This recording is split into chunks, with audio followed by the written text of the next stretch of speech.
Good morning everyone, कैसे हो आप सभी। आई होप आप सब बढ़िया होंगे, अच्छे होंगे। एंड आप सबका पेपर जो डीबीटी का है जो कल गया है वो बहुत अच्छा गया होगा। ठीक है, तो डीबीटी के एग्जाम के अंदर भी जो मैंने आपको लास्ट टाइम अपनी जो सीक्वेंसिंग का जो सीरीज चल रही है डीएनए सीक्वेंसिंग में आपको जो पढ़ा रहा हूँ उसके ऊपर भी बहुत क्वेश्चन आए हैं। मैंने आपको कहा था कि सेंगर मेथड ढंग से पढ़ के जाना, सेंगर मेथड के ऊपर क्वेश्चन आएंगे ही आएंगे। एफडीएस एंड नेटिव के ऊपर एक क्वेश्चन आता ही आता है। मैंने हमेशा कहा है आप लोगों को कि हाँ डेफिनेटली आप सारे एग्जाम नहीं देते हो तो मे बी आपसे स्किप हो सकता है। आपको लगा कि हाँ सीएसआई ने नहीं देगा, जो क्वेश्चन सीएसआई नहीं देगा वो डीबीटी कैच करेगा, डीबीटी नहीं देगा तो वो गेट कैच करेगा, गेट नहीं देगा तो कोई और लेगा उसको। समझ में आ रहा है। तो अपने सेंगर मेथड के ऊपर ही 3 क्वेश्चन थे। तो जिसने सेंगर मेथड पढ़ा था मुझसे, आई थिंक उनके वो सेंगर मेथड वाले जो क्वेश्चन थे वो सही हुए होंगे, क्योंकि 3 क्वेश्चन बहुत ज्यादा होते हैं। 3 क्वेश्चन का मतलब है 9 नंबर। एक क्वेश्चन 3 नंबर का था और 3 क्वेश्चन का मतलब हो गया 9 नंबर आपके सिक्योर हो रहे हैं आपके एक पर्टिकुलर लेक्चर देखने से। ऐसे ही आपके एफडीएस और नेटिव के ऊपर भी क्वेश्चन थे। ठीक है, डीएनए कंसंट्रेशन के ऊपर भी क्वेश्चन थे कि एडेनिन की कंसंट्रेशन दे रखी थी 30%। तो ऐसे क्वेश्चन बहुत इजीली आपको डीबीटी ना पुट करता है कि हाँ कि बहुत इजी जो क्वेश्चन पूछेगा आपको कंफ्यूज करेगा। ठीक है, आपकी मॉलिक्यूलर बायोलॉजी में बहुत अच्छे क्वेश्चन थे, ट्रांसक्रिप्शन, ट्रांसलेशन। ठीक है, आपके 7 मिथाइल ग्वानिन की कैपिंग है, साइड लूप क्या होता है, स्यूडोयूरेडिन क्या होता है। तो बहुत इजी इजी क्वेश्चन आए थे डीबीटी जीआरएफ के अंदर, इतने हार्ड क्वेश्चन नहीं थे। ठीक है, अब तक अपन 29 लेक्चर देख चुके हैं, अपने टोटल 29 लेक्चर हुए हैं। और मैं पूरे दावे से कह रहा हूँ कि 29 लेक्चर में से भी अगर देखा जाए ना तो 20+ क्वेश्चन थे आपके बी पार्ट के जो एकदम आप सही कर सकते थे। ठीक है, अब सोचो अगर मैं आपको पूरा पढ़ा दूंगा, मतलब आपकी पूरी मॉलिक्यूलर बायोलॉजी हो जाएगी, फ्यूजन टेक्निक हो जाएगी, प्लांट फिजियोलॉजी हो जाएगी, तो समझो कि आपके जो बी पार्ट होता है ना, बी पार्ट के आपको जो 50 क्वेश्चन करने पड़ते हैं वो मैं 100% गारंटी लेता हूँ कि वो 100% क्या होंगे आपके एक्यूरेट ठीक होंगे। पार्ट ए की मैं इसलिए गारंटी नहीं लेता क्योंकि पार्ट ए में क्या आती है, मैथ्स आ जाती है, और मैथ्स में क्या होता है, जिन बच्चे की मैथ्स अच्छी है वही उसको पटअप कर सकते हैं। रीजनिंग आ जाती है, थोड़ी बहुत केमिस्ट्री आ जाती है, थोड़ी बहुत न्यूमेरिकल क्वेश्चन आ जाते हैं। तो जिन बच्चे का ये पोर्शन अच्छा है वही अच्छा पुटअप कर सकता है। समझ में आ रहा है। तो पार्ट बी की एंड पार्ट ए के जो साइंस के क्वेश्चन है उनकी पूरी गारंटी में लेता हूँ कि आपके 101% सही होंगे। अब तो चला गया एग्जाम, कोई दिक्कत नहीं है, बट नेक्स्ट ईयर भी आपका एग्जाम आएगा। तो नेक्स्ट ईयर तक मैं पूरी गारंटी लेता हूँ कि आपको पूरी मॉल बायो, पूरी प्लांट फिजियो, पूरी टेक्निक, मोस्ट ऑफ द आपका जो डीबीटी जीआर का जो भी पेपर है ना वो 101% आपका क्लियर हो जाएगा। समझ में आ रहा है, क्योंकि अभी अपन ने ज्यादा कुछ नहीं पढ़ा है, उसी में से कम 20 करीब क्वेश्चन आ गए हैं। देन अगर अपन पूरा पढ़ लेंगे तो आप समझ सकते हो कि कितना है, एक भी क्वेश्चन आपका छूटेगा नहीं। और मैं आपको बताता हुआ चलता हूँ कि हाँ यहाँ से क्वेश्चन आएंगे ही, क्योंकि मैंने जब लास्ट टाइम आपको एसडीएस एंड नेटिव पढ़ाया था तो उसी समय मैंने कहा था देखो एसडीएस एंड नेटिव बहुत इंपॉर्टेंट टेक्निक है, इस पे से सीएसआई क्वेश्चन पूछता है। अगर सीएसआई से स्किप हो जाएगा तो डीबीटी इसको कैच करेगा, डीबीटी इस पे क्वेश्चन पुटअप करेगा। अगर डीबीटी नहीं लेता है इस पे क्वेश्चन तो गेट लेगा, गेट नहीं लेता है तो सब कोई और ना कोई और लेगा, कोई ना कोई तो लेगा इस क्वेश्चन को। तो वो क्वेश्चन इस बार डीबीटी ने पुटअप कर लिया। ठीक है, मॉलिक्यूलर बायोलॉजी भी बहुत अच्छी खासी भरी हुई आई थी, ट्रांसक्रिप्शन के ऊपर क्वेश्चन थे, ट्रांसलेशन के ऊपर क्वेश्चन थे, कैपिंग क्या होती है, कैपिंग किसके अंदर आती है, आपके टीआरएनए के ऊपर क्वेश्चन था, इसके टीआरएनए के स्ट्रक्चर के ऊपर क्वेश्चन था, इनहेंसर के ऊपर क्वेश्चन था। बहुत ज्यादा अगर आई थिंक जो पुराने स्टूडेंट है जिनको मैंने मॉल बायो, टेक्निक, प्लांट जो पढ़ाई है, आई थिंक उनके तो 50 में से 50 सही हो जाने चाहिए। अगर नहीं हो रहे तो उन्होंने कहीं ना कहीं स्किप किया है, उन्होंने पढ़ाई डाउन करी है अपनी। ठीक है, अब तक हम क्या कर रहे थे, चलो अपन अपने टॉपिक पे आते हैं। अब तक हम क्या पढ़ रहे थे, अब तक हम पढ़ रहे थे डीएनए सीक्वेंसिंग। डीएनए सीक्वेंसिंग के अंदर मैं आपको स्टैंडर्ड मेथड पढ़ा चुका हूँ। ठीक है, मैक्सवेल गिलबर्ट पढ़ा चुका हूँ। अब अपना डीबीटी जेआर से निकल गया। अब नेक्स्ट एग्जाम आपका आईसीएमआर का है, तो आईसीएमआर की अपन थोड़ी बहुत प्रिपरेशन करेंगे, देन सीएसआई की थोड़ी प्रिपरेशन करेंगे, गेट की प्रिपरेशन करेंगे। अपना टारगेट अब इस पर रखना है। ठीक है, डीबीटी की लाइफ तो अपन देख चुके थे कि क्या क्वेश्चन आता है। अब हम गेट का देखना है कि गेट क्या क्वेश्चन पूछ सकता है या सीएसआई क्या क्वेश्चन पूछेगा। अपना टॉपिक चल रहा है, अब नेक्स्ट सीक्वेंसिंग मैंने आपको कहा था क्या होगी, pyrosequencing. Pyrosequencing, pyrosequencing बहुत ही इजी टेक्निक है, ज्यादा टाइम नहीं लगेगा, बहुत इजीली खत्म हो जाएगी, ज्यादा 10 मिनट का टॉपिक है। ठीक है, क्या है देखो, मैंने एक पर्टिकुलर डीएनए सीक्वेंस लिया, क्योंकि देखो पायरो सीक्वेंसिंग में भी प्राइमरी इज रिक्वायर्ड। ठीक है, यहाँ पे प्राइमरी रिक्वायरमेंट है, तो यहाँ पे देखो क्या हो रहा है कि adenine, thymine, guanine, cytosine and thymine, adenine, guanine, adenine, ये पर्टिकुलर अपन ने सीक्वेंस ले लिया। समझ में आ रहा है? ये पर्टिकुलर सीक्वेंस ली एंड देन ये 3 प्राइम। अब देखो अगर मैं प्राइमर लगा रहा हूँ या प्राइमर अटैच कर रहा हूँ तो यहाँ पे क्या आएगा एडेनिन, यहाँ पे क्या आ जाएगा गुआनिन, ये 5 प्राइम। अब देखो क्या हो रहा है, अगर मेरे को पता है कि यहाँ पे एक अपन क्या यूज में ले रहे हैं, अपन डीएनए पॉलीमरेज भी यूज में ले रहे हैं, ठीक है, डीएनए पॉलीमरेज यूज में ले रहे हैं, डन है। इसको अपन और अच्छी तरह से बना सकते हैं। कैसे बनाएंगे अपन लोग, देखो ताकि आपको न्यूक्लियोटाइड भी कटे नहीं। तो मैंने thymine, adenine, guanine, adenine, thymine कुछ भी ले सकते हैं ना अपन। 3 प्राइम, ये 5 प्राइम, एडेनिन, थाइमिन एंड देखो ये, और ये आपका कौन है, ये आपका डीएनए पॉलीमरेज है। अब इससे आपको न्यूक्लियोटाइड भी दिख जाएंगे आराम से एंड देन आपको पॉलीमरेज भी दिख रहा है, ये 3 प्राइम, ठीक है। ये क्या है मेरा डीएनए पॉलीमरेज, डीएनए पॉलीमरेज। अब आपको पता है कि डीएनए पॉलीमरेज किस डायरेक्शन में मूव कर रहा है, किस डायरेक्शन में मूव कर रहा है। देखो सबसे पहली बात है कि रीड, तो देखो रीड किस डायरेक्शन में करता है, 3 प्राइम टू 5 प्राइम को रीड कर रहा है। मूव कहां कर रहा है, 5 प्राइम टू 3 प्राइम डायरेक्शन में करता है। डीएनए पॉलीमरेज हो या आरएनए पॉलीमरेज हो, जब वो मूव करते हैं तो मूविंग उनकी 5 प्राइम टू 3 प्राइम डायरेक्शन में होती है एंड वो जब रीड करते हैं जिस टेम्पलेट को, वो 3 प्राइम टू 5 प्राइम टेम्पलेट को रीड करते हैं डायरेक्शन के अंदर।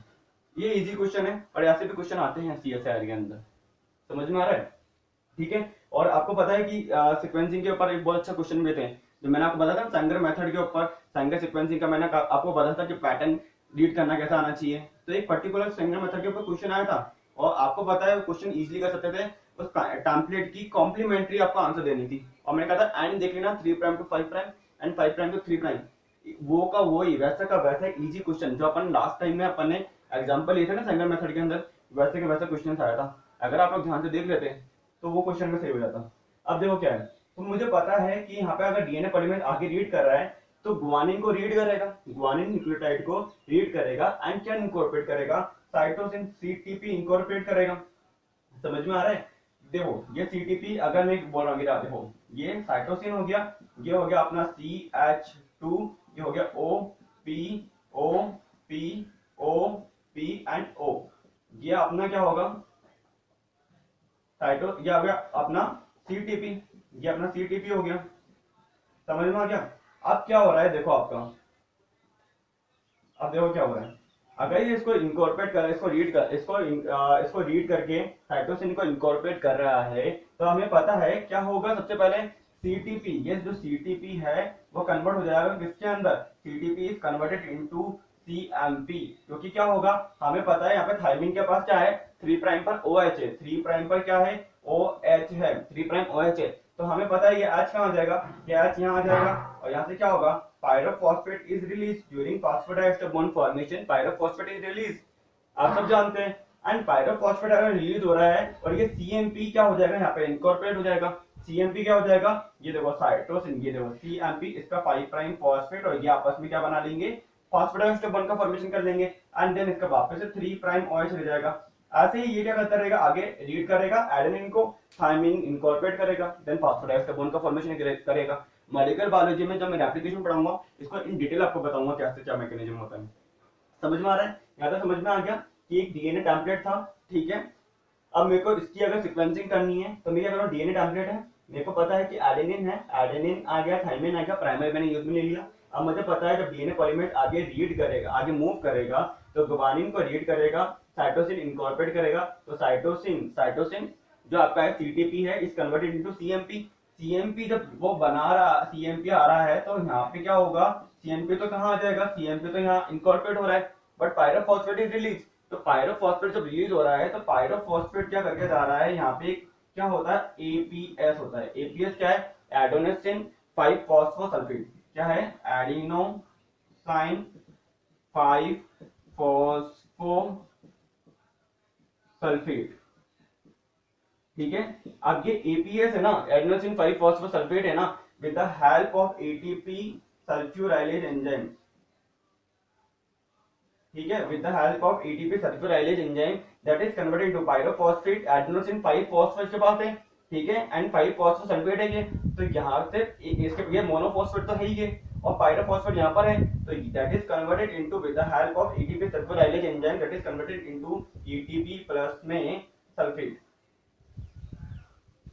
ठीक है, एटीपी प्लस में सल्फेट के अंदर ये कन्वर्ट हो जाएगा। सल्फेट क्या बोल सकते हैं अपन, SO4 2 माइनस। अब देखो ये एटीपी है ना, ये वाली जो एटीपी है, ये एटीपी हम यूज में लेंगे। ये एटीपी कैसे यूज में लेंगे, ये एटीपी देखो कहाँ यूज में आ रही है। तो आपको पता है क्या होता है, ल्यूसीफेरिन होता है, ल्यूसीफेरिन प्लस में O2 with the help of luciferase enzyme that is converted into oxyluciferin, and oxyluciferin क्या करता है, एक तरह से हमें को लाइट इमिट होती है इसकी वजह से, या एक ऑरेंज कलर देता है हमारे को, समझ में आ रहा है, लाइट इमिट होती है या हम बोल सकते हैं इसकी वजह से कलर आ रहा है। और जो कलर आता है ना, ये हमारे को एक तरह से अगर लाइट इमिट हो रही है तो एक ग्राफ पुट होता है हमारे को, एक ग्राफ पुट होता है, जैसे कि adenine thymine guanine cytosine thymine adenine guanine thymine, ऐसा कुछ भी अगर मेरा न्यूक्लियोटाइड है, अगर मैंने क्या इंकॉर्पोरेट किया, साइटोसिन इंकॉर्पोरेट किया है, तो साइटोसिन के ऊपर एक पीक बन जाएगी। नेक्स्ट अगर मैं क्या इंकॉर्पोरेट करूँ, थाइमिन इंकॉर्पोरेट करूंगा तो थाइमिन के ऊपर एक पीक बन जाएगी। ठीक है, अब अगर मैं बात कर रहा हूँ, ये वो पीक बन जाएगी। अगर मैं बात कर रहा हूँ कि कंटिन्यूअसली अगर कोई न्यूक्लियोटाइड आ जाए, एडेनिन एडेनिन ग्वानिन साइटोसिन, तो ये एडेनिन और एडेनिन आ रहा है, तो ये जो पीक होगी ना, ये थोड़ी बड़ी बन जाएगी। तो जिससे हम एनालिसिस कर लेते हैं, अगर पीक आ रही है, अगर हमारे कोई इंडिकेशन आ रहा है, पीक आ रही है, लाइट इमिट हो रही है, तो देन हमारे क्या पता चलेगा कि हाँ कोई ना कोई न्यूक्लियोटाइड इनकॉर्पोरेट हो गया है। तो कौन सा इनकॉर्पोरेट हो गया हम वो रीड कर लेंगे, यहाँ से हमें यहाँ आइडिया लग जाएगा कि हाँ कौन सा न्यूक्लियोटाइड इनकॉर्पोरेट हुआ है। समझ में आ रहा है। बट अगर अपन बोले कि अगर मेरे पास कोई पीक ही नहीं आए, मेरे को लाइट ही इमिट नहीं हो और मैंने न्यूक्लियोटाइड इनकॉर्पोरेट कर रखा है, तो देखो दो केस क्या है। अगर देखो ये ट्यूब है, इसमें डीएनए है और ये देखो प्राइमर है, तो मैंने बोला 5 prime adenine thymine guanine and cytosine, तो मुझे पता है कि ग्वानिन के लिए यहाँ पे क्या होगा, ये ग्वानिन होगा।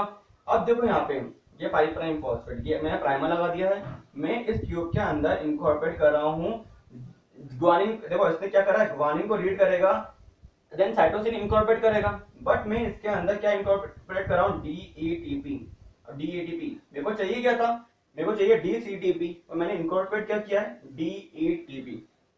ठीक है, मैंने देखा आपकी लाइट नहीं आई, लाइट इमिट नहीं हुई, ठीक है, तो लाइट इज नॉट शोन। ठीक है, तो लाइट अगर शोन नहीं आ रही है, मतलब दिख नहीं रही है आपको, लाइट नहीं आ रही है, दैट मीन कि यहाँ पे क्या हो रहा है, इनकॉर्पोरेशन नहीं हुआ है। इनकॉर्पोरेशन नहीं हुआ है तो हम क्या करेंगे, मिक्स करेंगे यहाँ पे इस ट्यूब के अंदर, मिक्स करेंगे एक एंजाइम जिसको हम बोलते हैं एपाइरेज। क्या बोलेंगे हम, एपाइरेज। तो एपाइरेज क्या करता है, एपाइरेज क्या करता है, इस डीएनटीपी को, जो आप फ्री फॉर्म में बैठा हुआ डीएनटीपी है जो यहाँ पे अपन ने इनकॉर्पोरेट किया है, इसको क्या करेगा, डिग्रेड कर देगा, डिग्रेड कर देगा। ठीक है, देन मैं क्या दूंगा, मैं देखिए देखूंगा डीटीटीपी में भी लाइट नहीं आएगी, तो डीटीटीपी में भी लाइट नहीं आ रही है, तो वापस से एपाइरेज दे दूंगा, देन वापस से वो डिग्रेड हो जाएगा। देन मैं देखिए देखूंगा डीजीटीपी, ठीक है, ग्वानिन न्यूक्लियोटाइड देख के देखूंगा, तो ग्वानिन के साथ में पेयरिंग नहीं होगी, तो वो भी हम क्या करेंगे, एपाइरेज एंजाइम देंगे, देन डिग्रेड कर देंगे।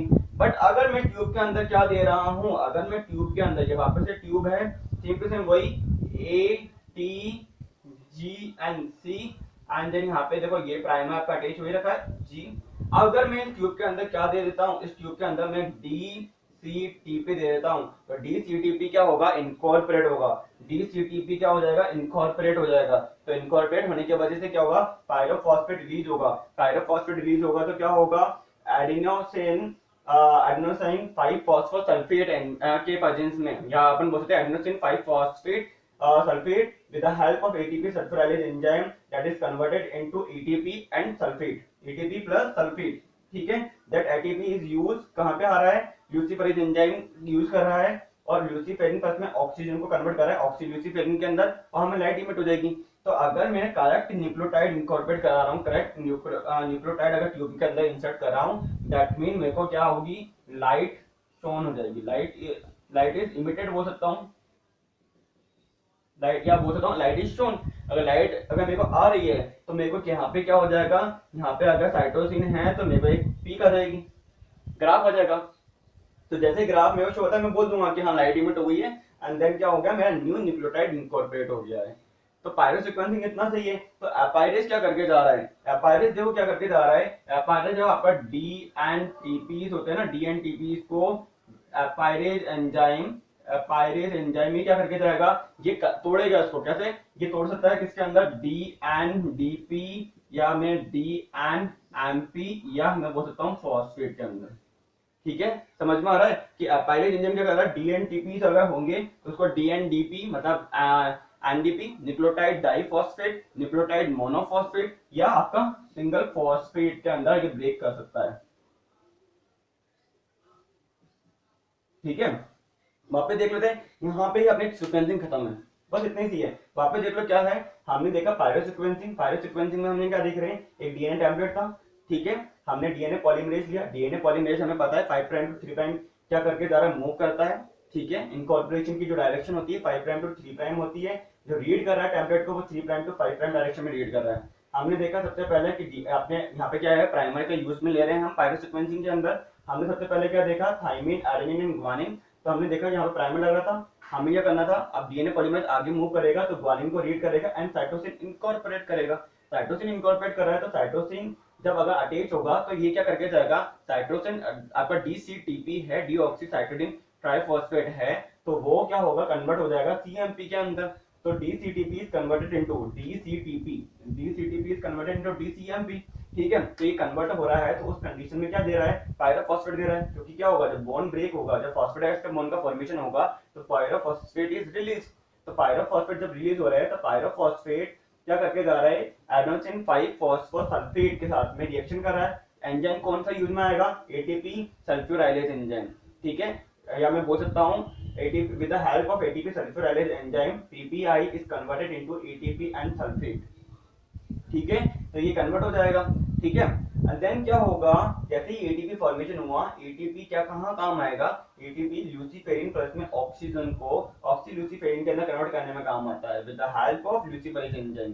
ठीक है, जिसकी वजह से हमें कोई लाइट आती है, वो लाइट हमारे को कैसे शो हो जाएगी, हम बोलेंगे कि हमारा एक ग्राफ आता है तो एक पीक शो हो जाती है। तो जैसे पीक आएगी हमें समझ में आ जाएगा कि हाँ कहाँ पे पीक आ रही है, ये साइटोसिन पे आ रही है तो हम समझ जाएंगे साइटोसिन इनकॉर्पोरेट हुआ है।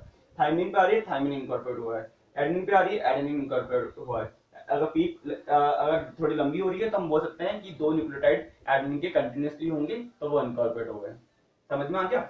ठीक है, अगर मैं बोल के जा रहा हूँ कि ये ट्यूब है, ये ट्यूब के अंदर जो मैं एक्सपेरिमेंट कर रहा हूँ, तो मैंने जैसे ही अगर मैं अगर लॉन्ग न्यूक्लियोटाइड अगर इंसर्ट करता हूँ इस ट्यूब के अंदर और मेरे को लाइट इमिट नहीं होती है, तो मैं एक एंजाइम है एपाइरेज एंजाइम, उसको यूज में लेता हूँ। एपाइरेज एंजाइम क्या काम करता है, एपाइरेज एंजाइम डिग्रेड करेगा जो अनइनकॉर्पोरेटेड जो न्यूक्लियोटाइड है उनको। ठीक है, अगर मैं बोल के जा रहा हूँ कैसे पता चलेगा कि आपका जो न्यूक्लियोटाइड आपने इंसर्ट किया है वो इनकॉर्पोरेट नहीं हुआ है, क्योंकि हमारा कोई पीक ही नहीं आएगी, क्योंकि हमें कोई लाइट ही इमिट नहीं होगी। तो हम समझ जाएंगे कि यहाँ पे इनकॉर्पोरेशन नहीं हुआ है, तो हम क्या कर देंगे, एपाइरेज एंजाइम दे देंगे। बट अगर इनकेस अगर मैं ट्यूब के अंदर अगर राइट न्यूक्लियोटाइड इनकॉर्पोरेट करता हूँ, राइट न्यूक्लियोटाइड इंसर्ट करता हूँ, दैट मीन वो क्या होगा, वहां पे इनकॉर्पोरेशन होगा। ठीक है, क्योंकि डीएनए पॉलीमरेज ग्वानिन को रीड करेगा, साइटोसिन इनकॉर्पोरेट करेगा। ठीक है, साइटोसिन इनकॉर्पोरेट करेगा, साइटोसिन एंड ग्वानिन आपस में फॉस्फोडाइएस्टर बॉन्ड का फॉर्मेशन करेंगे।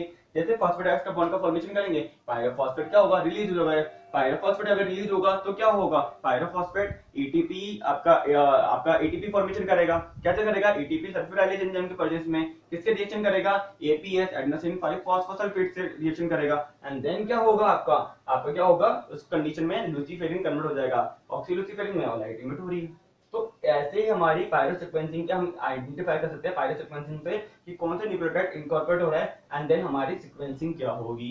बस इतना सा टेक्निक थी, ज्यादा बड़ी टेक्निक नहीं थी, छोटी सी टेक्निक थी। आई होप आपको ये समझ में आ गई हो, कोई डाउट ना रहा हो। अगर इनकेस कोई डाउट है भी तो आप टेलीग्राम ग्रुप ज्वाइन कर सकते हो, वहाँ पे आप मुझसे डायरेक्ट क्वेश्चन पूछ सकते हो। ठीक है, आप इंस्टा भी चेक कर सकते हो। इंस्टाग्राम पे मैं अभी गेट की प्रिपरेशन करवा रहा हूँ, मतलब गेट के 16 एमसीक्यू डालता हूँ जिससे आपकी गेट की प्रिपरेशन हो जाए, क्योंकि गेट का एग्जाम फैब के अंदर होता है। तो अपन तब तक अपन पूरा कवर कर लेंगे, जो मेन क्वेश्चन होंगे गेट के उसकी क्वेश्चन की अपन प्रैक्टिस कर लेंगे अपन। ठीक है, तो आपको ये समझ में आ गया हो, कोई डाउट नहीं रहा हो, और अगर अच्छा लगा हो, आपको समझ में आ गया हो, तो लाइक करो, शेयर करो, सब्सक्राइब करो। ठीक है, thank you, all the best, take care.